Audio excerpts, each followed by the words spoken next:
इमरान रियाज की गुमशुदगी बता रही है कि उनको मिसिंग पर्सनस में शामिल कर दिया गया। आज इमरान खान साहब ने भी कहा है कि मुझे पता है कि वो उन्हीं लोगों के पास है जिन्होंने अरशद शरीफ को कत्ल करवाया था और मुझ पर कातलाना हमला करवाया था।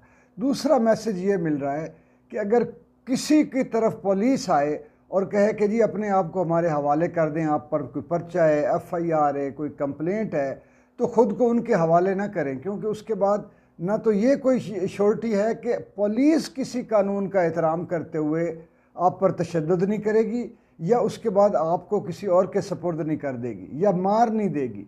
ये सब मैसेज दिया जा रहा है पूरी कौम को कि जो इतना मसला डाल रहे हैं कि जी शर पसंद हैं, फ़लाँ हैं, ख़ुद ये मैसेज दे रहे हैं कि ए पाकिस्तानियों, अपने आप को पुलिस के हवाले ना करना। ये बहुत गैर जिम्मेदार अदारा है। इसके बाद ना ज़िंदगी की ज़मानत है, ना किसी इंसाफ और कानून की।